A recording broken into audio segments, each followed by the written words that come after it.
नमस्कार मित्रों, मैं प्राध्यापक नीलेश गायकवाड़, हिंदी विभाग, संगमनेर महाविद्यालय संगमनेर। मित्रों, आज हम हिंदी भाषा शिक्षण इस विषय के अंतर्गत ज्योति जैन द्वारा लिखित लघु कथा शिक्षा इसका सारांश देखेंगे तथा इसका तात्विक विवेचन भी देखेंगे। मित्रों, लघु कथा शिक्षा में नायिका नंदिता का रोज नियम था कि वह ऑफिस से लौटते समय एक ठेले वाली औरत से मौसमी फल खरीदती। धीरे धीरे नंदिता और फल बेचने वाली के बीच एक अनौपचारिक परिचय बन गया। नंदिता कभी कभी उसे समझाइश भी देती, जैसे साफ सफाई रखने की, पॉलीथीन की थैलियाँ न इस्तेमाल करने की। उस फल वाली के पास अक्सर कई छोटी लड़कियां और एक छोटा बच्चा दिखाई देता। एक दिन जामुन खरीदते समय नंदिता ने उससे सीधे पूछा, कितने बच्चे हैं तुम्हारे? फल वाली ने उत्तर दिया, 6 बेटियां हैं बहन जी। नंदिता ने शिशु की ओर इशारा करके पूछा, ये 7वां लड़का क्या है? फल वाली बोली, नहीं, ये भी छोरी है और आखिरी है। यह सुनकर नंदिता ने उसे उपदेश देते हुए कहा कि इतनी संतानें पैदा करना ठीक नहीं। अगर लड़का ही चाहिए था तो पहले ही जांच करवा लेनी चाहिए थी, जैसे उसने किया था। एक बेटी के बाद बेटी की चाहत पूरी कर ली। इस फलवाली ने बड़ी सादगी और दृढ़ता से उत्तर दिया, मैं तुम्हारी जैसी पढ़ी लिखी होशियार नहीं हूँ। मेरा पति बेटे की चाहत में बार बार संतान चाहता है, पर मैं बेटियों को कैसे मार दूँ, चाहे पेट में हो या जन्म के बाद।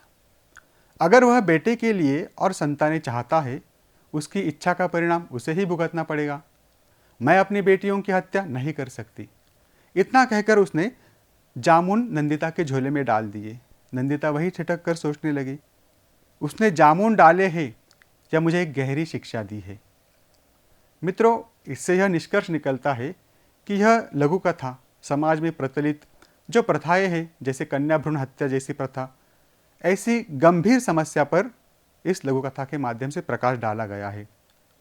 पढ़ी लिखी और संपन्न नंदिता जहां बेटा बेटी की चाहत में भ्रूण जांच कराकर सुविधा से संतान नियोजन करती है, वही अशिक्षित फलवाली अपनी निर्धनता और कठिन परिस्थितियों के बावजूद अपनी बेटियों को जीवित रखने का साहसिक निर्णय लेती है। इस प्रकार वह अनजाने में ही नंदिता को और समाज को एक गहन मानवीय शिक्षा प्रदान कर देती है।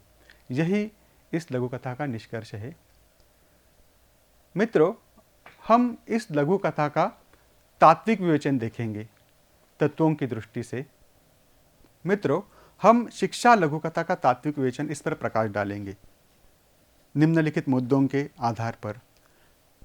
पहला है कथा का मूल विषय।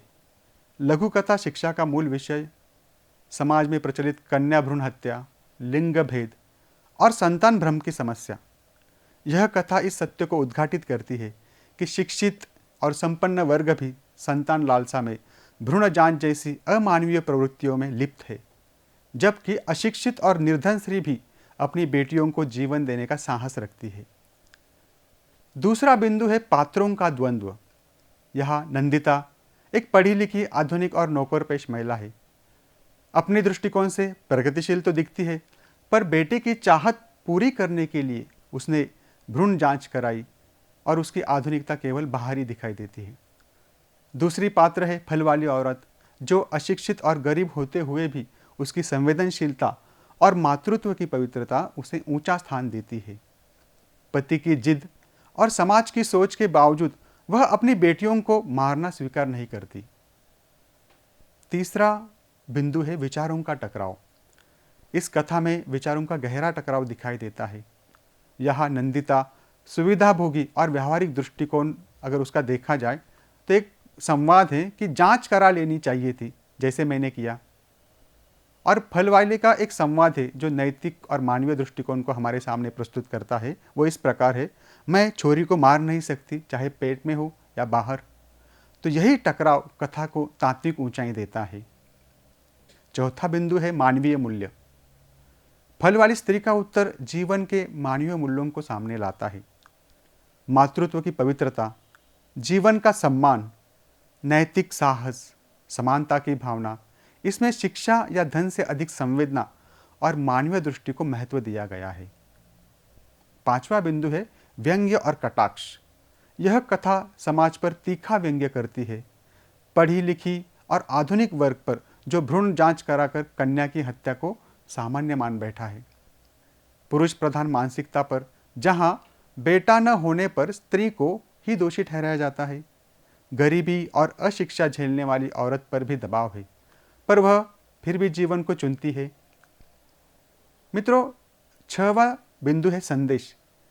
इस कथा का संदेश स्पष्ट है। जीवन का अधिकार हर शिशु को समान रूप से है, चाहे वह बेटी हो या बेटा।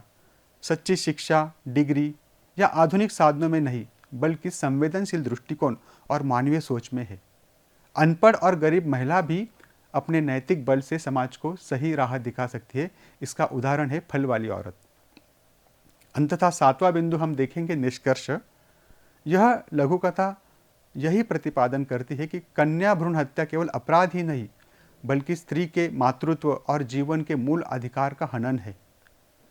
एक तरफ नंदिता की पढ़ी लिखी सोच विफल होती है, वही फल वाली की सच्ची मानवीय शिक्षा विजयी होती है। इस प्रकार यह लघु कथा हमारे समाज में नारी सम्मान, जीवन मूल्य और नैतिक चेतना को गहराई से स्थापित करती है।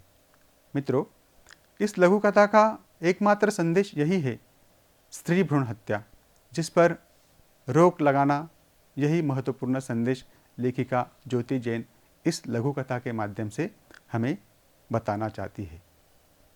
धन्यवाद।